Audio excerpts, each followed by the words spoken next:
I'm Andrew Schwartz, and you're listening to The Truth of the Matter, a podcast by CSIS where we break down the top policy issues of the day and talk with the people that can help us best understand what's really going on.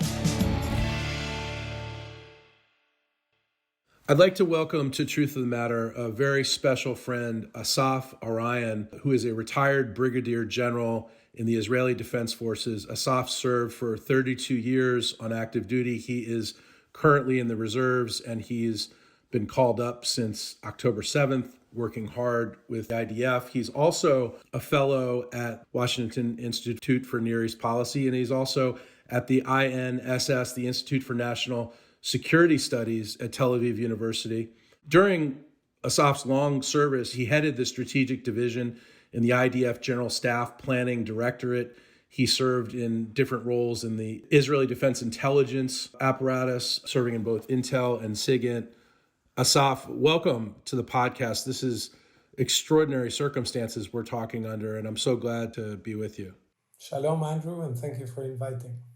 I think one thing I wanted to ask is, Israel has gone through a year and a half of political upheaval. What's going on now? I've been told there's tremendous unity and politics have been gone by the wayside. Is that your read on what's happening? I think nationally, most people are united and focused on the war effort and on volunteering to uphold the society and the needs of the displaced.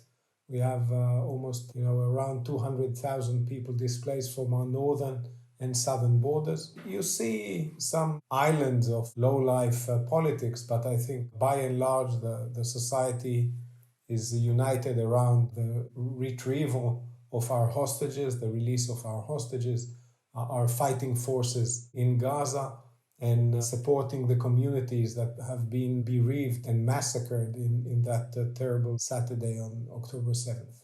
Explain what October 7th was like. You're in Israel right now. You were in Israel on October 7th. Explain how you felt, how Israelis felt. What was the shock like? It was Saturday morning. I woke up early, started looking at reports. Around 6:30, we started seeing the sirens and alarm against rocket attacks in the south and beyond the south.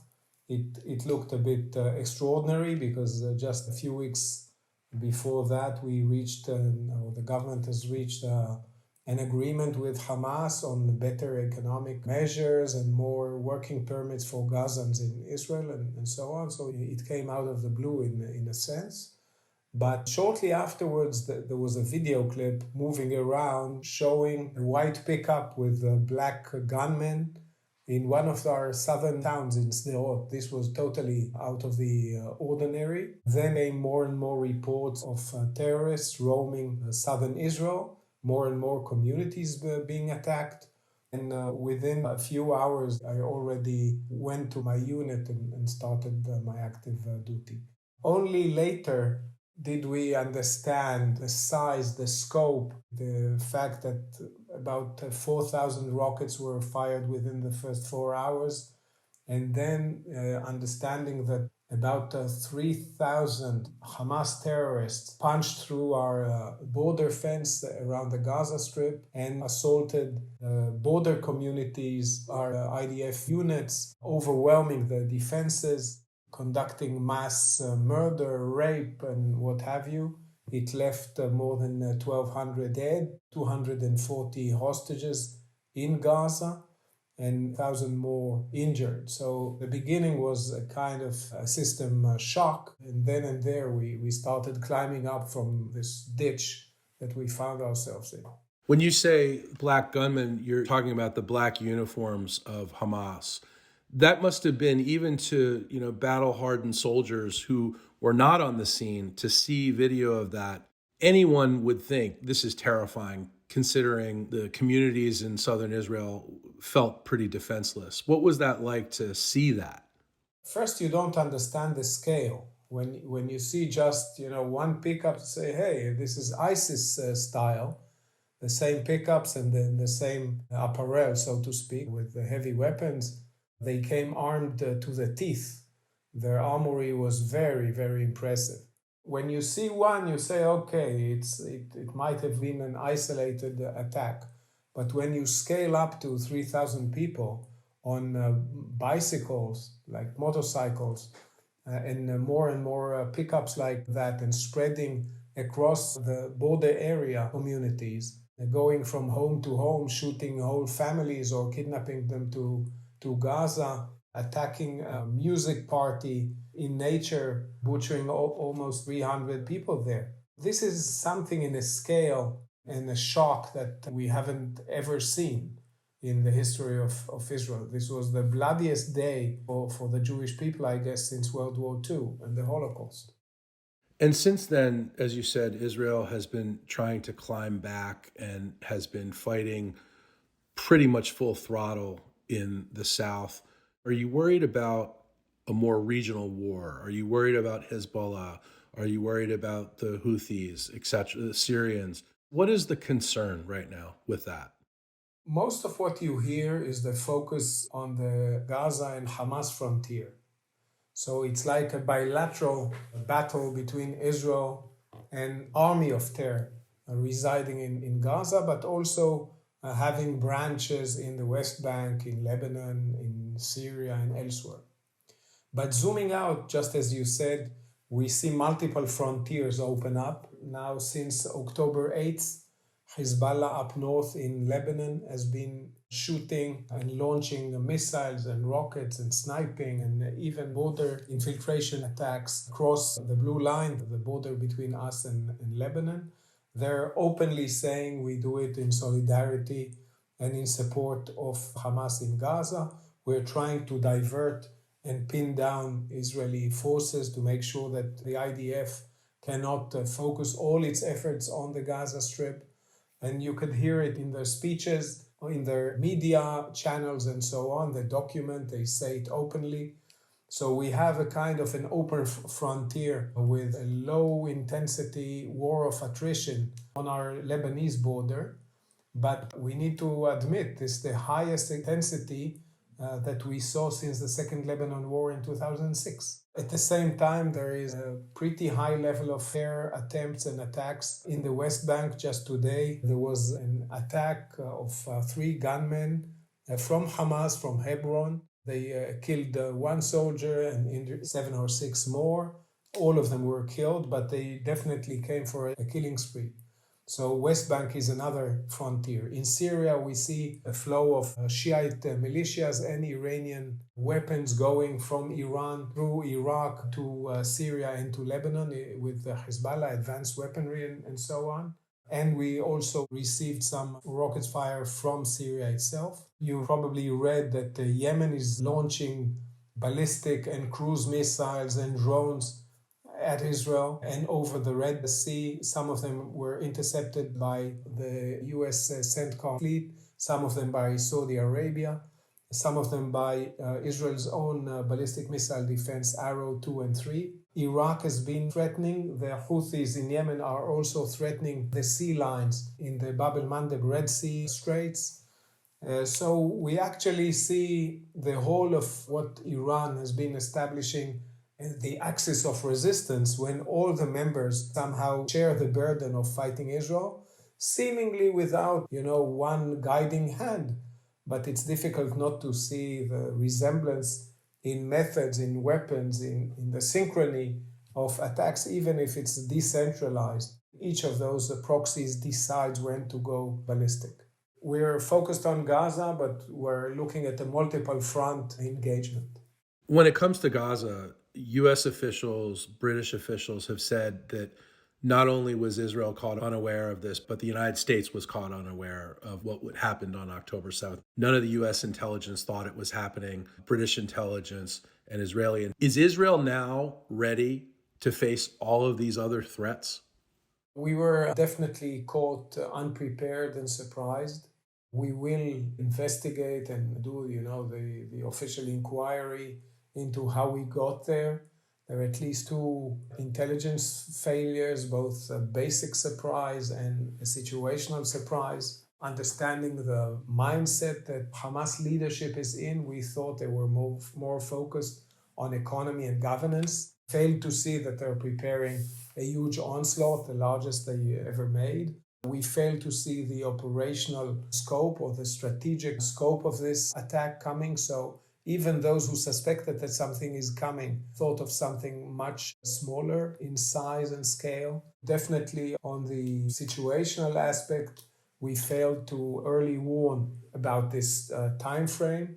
There was also an operational lapse, that the forces were too few and unready, and the defense itself wasn't robust enough, although people trusted the border obstacle too highly, I would say. There were additional failures that we are already correcting. And there's a policy failure because since 2007, we adopted more or less a policy of, yes, we can live with Hamas, we only need to degrade it occasionally and deter it. By some economic measures, it will stay contained. That's, I would say, a policy failure that will also need to be addressed. All of these are being rectified in a sense, and they reflect in our war goals. In my service, I served during the 2008, 12, 14, 18, 21, 22, and 23 in May conflicts in Gaza. All of these were conducted under a limited scope of war goals. Degrade the military capability, exact cost. On the other side, try to go back to deterrence and stabilize economically. This time it's over, and the goal is to eliminate the army of terror capability and the governance capability. We understand all the previous times we said it's too costly, and what will happen in the power vacuum if we topple Hamas. This time it's very evident that power vacuum, although undesirable, is less dangerous than a stable Hamas. They're building its force, enlarging its threat every time and again, expanding its arsenal, its lethality, its capability. So this time it's a different ballgame altogether. Assaf, Israel may be able to eliminate the threat of Hamas now and dismantle it as we know it, but how does Israel eliminate the idea of Hamas?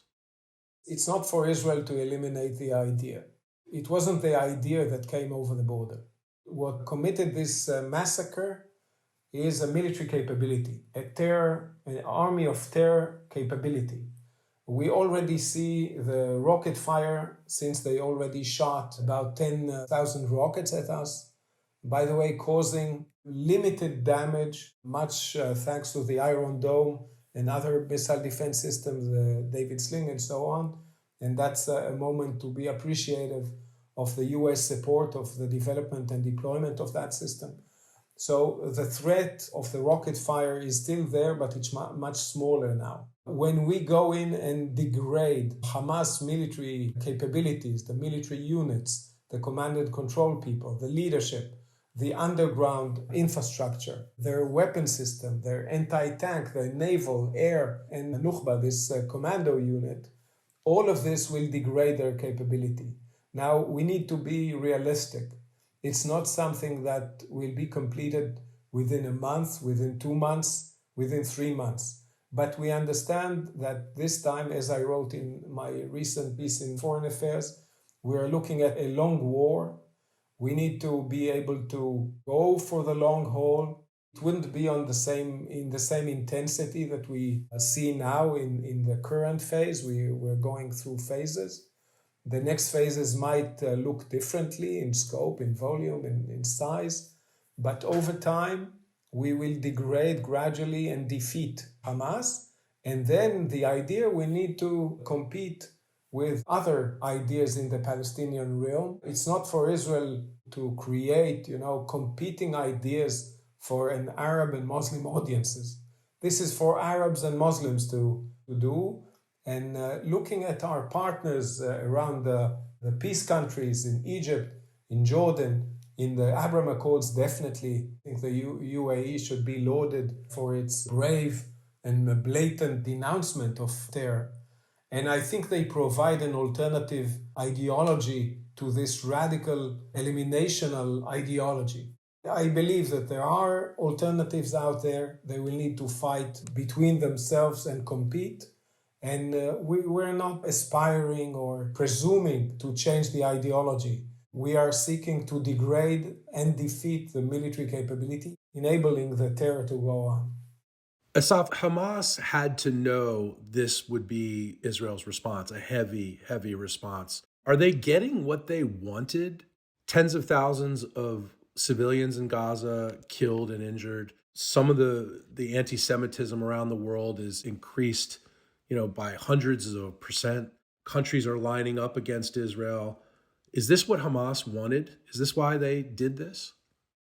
I think they are facing a mixed balance of things they hoped for and things they haven't hoped for and things that they couldn't predict, I think. My guess is that they overshot, they oversucceeded. The size of this massacre was above and beyond the democratic nations can tolerate. And it removes a lot of inhibitions. If in the past we would say, oh, we can go and maneuver into Gaza, but the results won't justify the cost. Now we are ready to go and invest a lot of manpower, blood and treasure and time, and our economic investment. The whole economy is now a war economy, and we are ready to go there. I don't know if this is what they expected. They surely expected that the members of Axis of Resistance, Hezbollah, the West Bank, Iran, will join them in solidarity, and Israel will be simultaneously attacked from all directions. I think at the bottom line, yes, Hezbollah is harassing us, but as Nasrallah said in his speeches, they're not going to war. Iran has just poured cold water on Hamas, saying, you haven't told us about the date of the operation, so we're not committed to enter the fight. Surely Hamas enjoys what it sees as Israel shocked and responsive about that. At the same time, when you ask, okay, don't they care about the populace of Gaza?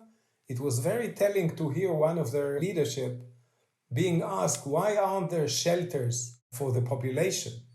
Why aren't you taking the population into the tunnels? He said the tunnels are for us, the resistance, the military activity. And since most of the Gaza Strip population are refugees, it's the UN job to protect this population. So when Israel is targeting military targets in the most populated piece of land on earth, and it warns the population to leave this battle space that Hamas has chosen, and encouraging them to go south to the less intensive area of fighting. So some of them leave.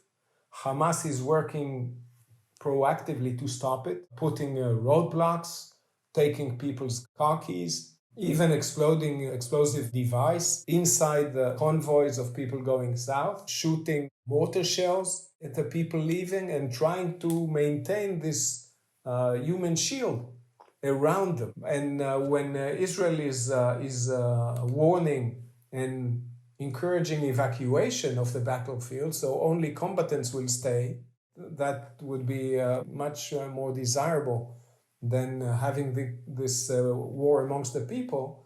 Hamas is quite enjoying the international community criticism about Israel moving population from its homes and so on. But I think we need to face grave choices between putting this population in let's say, discomfort of leaving their homes, or putting them in a mortal peril of being stuck in the crossfire and getting killed.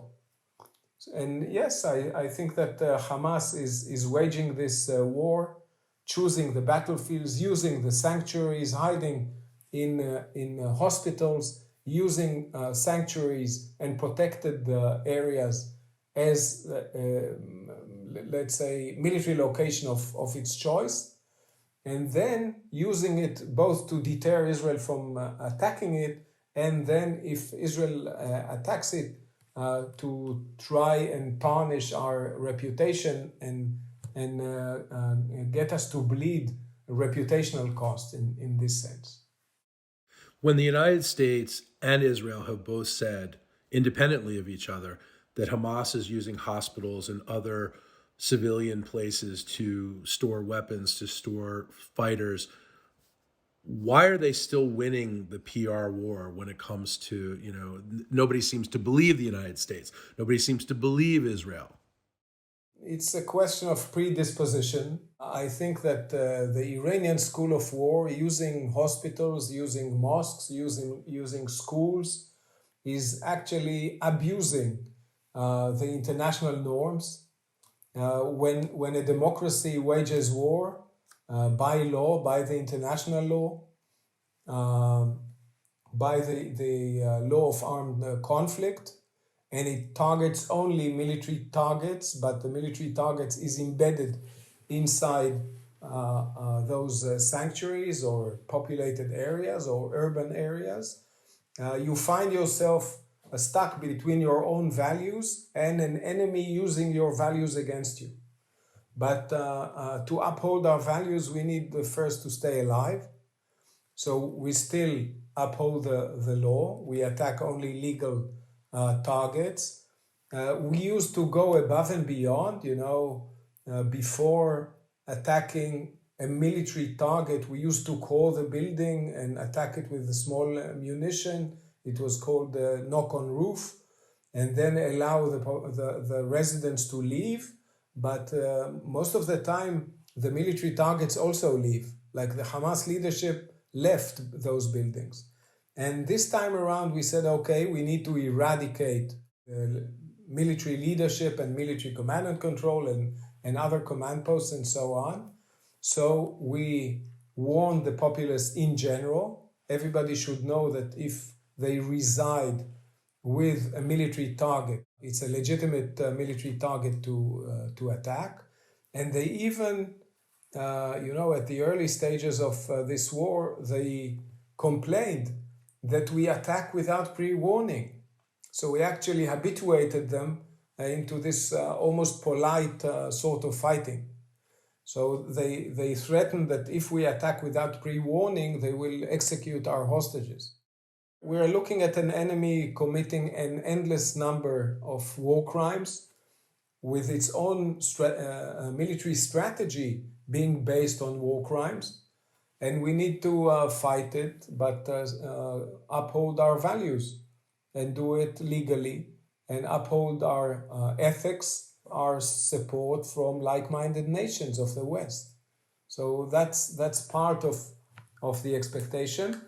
People who look at war from the outside expect it to be, more careful and cleaner. I don't know anything like a clean war. It's never bloodless. And when your enemy chooses to go to the most sensitive places as an intention, an intended choice, it makes it even more difficult. Asaf, you talked about how war isn't clean.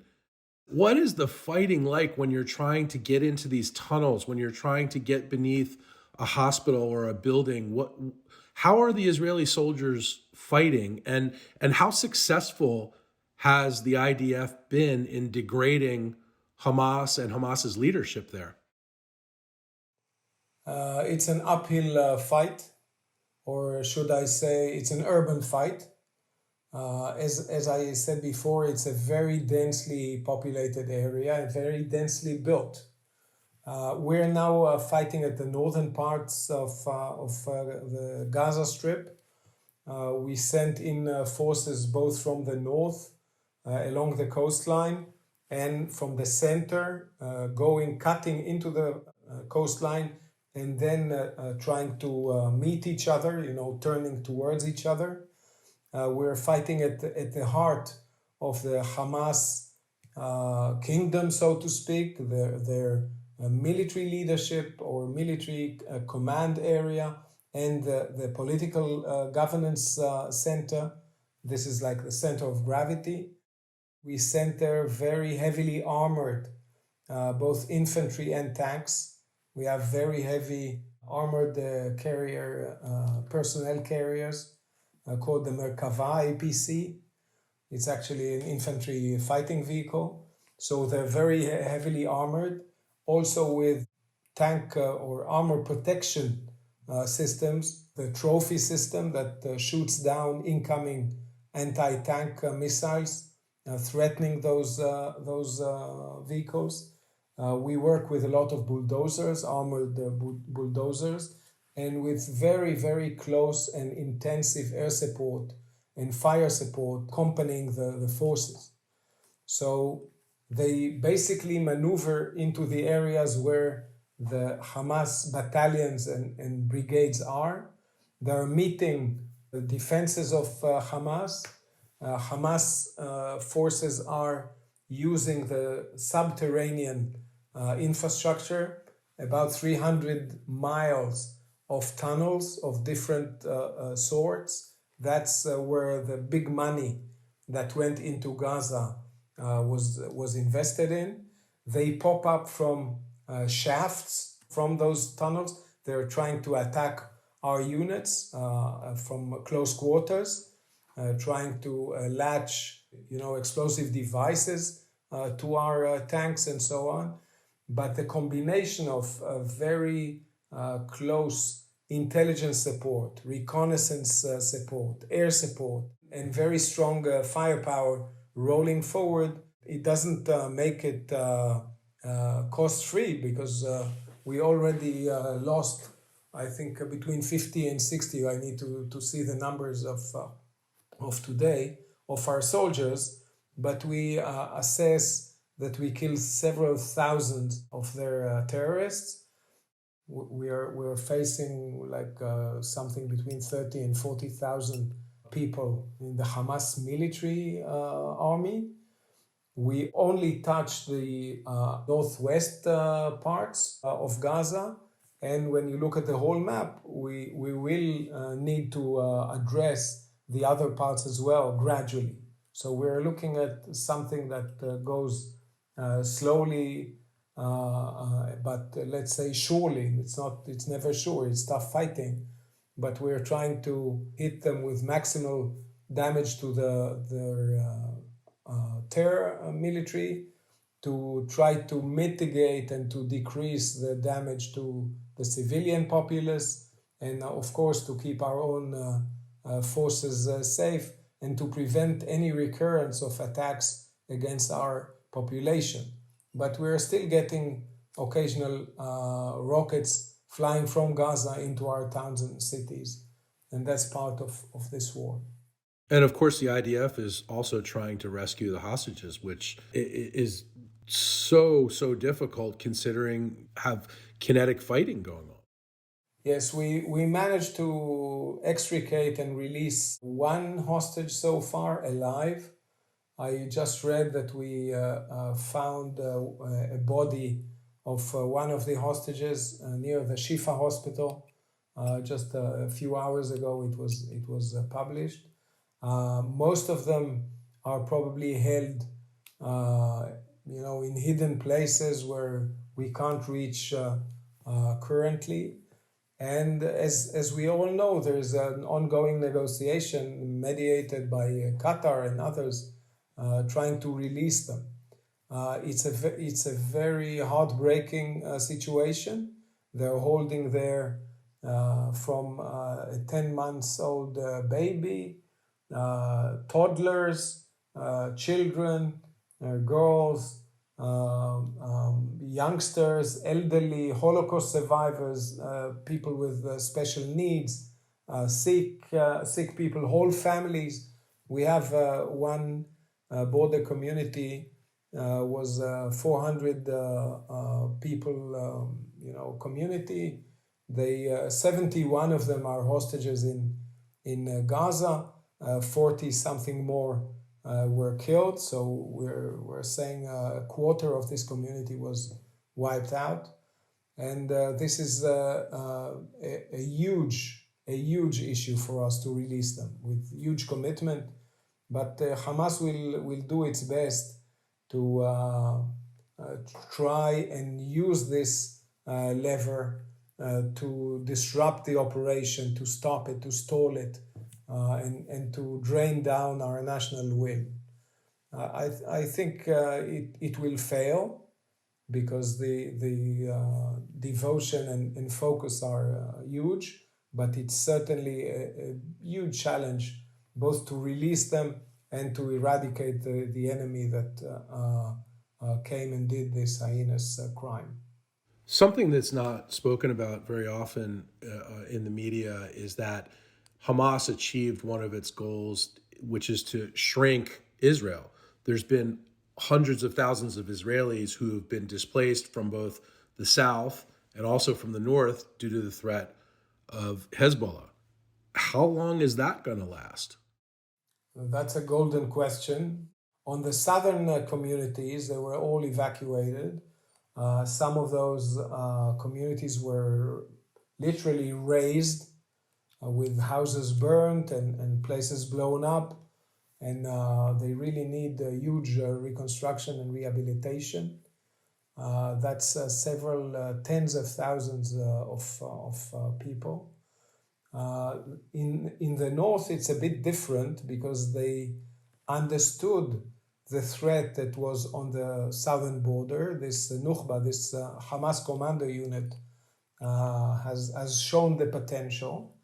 And then everybody recognized that the big brother of Nukhba is the Hezbollah's Radwan units residing on our northern border in violation of the United Nations Security Council Resolution 1701, because this is illicit military capability south of the Litani River in South Lebanon. Everybody understood that this Radwan unit, which is larger than Nukhba, better equipped, better trained, and openly stating years ago that they have a plan to conquer the Galilee, to go south and attack border communities, depth communities, and military units and so on. So the residents of the northern communities said, we're not staying home until you resolve it. And now the government will need to address this question. We have several layers of problems with Lebanon. Right now we have an open frontier with fire exchanges, 7-10 times a day with anti-tank missiles flying across with rockets. Last week, a worker of the electricity company got killed by an anti-tank missile. So first thing is that it's an active war zone for the residents. But beyond that, there is the Radwan units ready to punch through the border and threaten those communities. We saw about 2 months ago a great military demonstration by Hezbollah in a place called Aramta in southern Lebanon. And the drill that Radwan demonstrated there was punching through a border obstacle, infiltrating, swarming in and doing exactly the kidnapping and slaughter operations that we saw down south. So you don't need much to imagine or to understand where it's going. Currently, neither Hezbollah nor Israel want war there, but the question is whether Israel would be able to accept such an imminent threat on its border for the long haul. Together, we have something like 200,000 evacuees, like internally displaced Israelis. And many of these aren't just Jewish Israelis; these are Arab Israelis as well, aren't they? Yes, the threat doesn't distinguish. Hamas terrorists killed about 30 Bedouin Muslims. They killed Israeli Arabs working in this party. They killed the Druze. Whoever they met, they killed. So yes, it's all sorts of border communities, because Israel is a patchwork of communities, definitely in the south and in the north. Asaf, Thank you so much for being here today and giving us some real insight into what's happening, the challenges that Israel faces, and the progress that Israel's made, and what the situation is really on the ground there. Thank you very much for being with us today. Thank you for inviting. Just one word, before we depart. I think every American listener should hear how appreciative Israel is for the steadfast support of the U.S. administration, of the personal dedication of the administration leadership to this issue, to the huge support of your armed services, which are our brothers in arms facing those perils together, for the huge logistic support that we're getting. And last but not least, even the popular support that we saw on the mall in support of liberty, of Israel, of the collective democratic fight against terror and evil. Thank you very much for that. Yeah, I can say one thing about the mall. It's hard to get Republicans and Democrats together on just about anything in Washington right now. But on the mall on last Tuesday, you saw the Speaker of the House, a Republican, the House Majority Leader, a Democrat, Republican senators, the Senate Majority Leader, bipartisan all the way. So happy to see that. Thank you, Assaf. If you enjoyed this podcast, check out our larger suite of CSIS podcasts. From Into Africa, The Asia Chessboard, China Power, AIDS 2020, The Trade Guys, Smart Women, Smart Power, and more. You can listen to them all on major streaming platforms like iTunes and Spotify. Visit csis.org/podcasts to see our full catalog.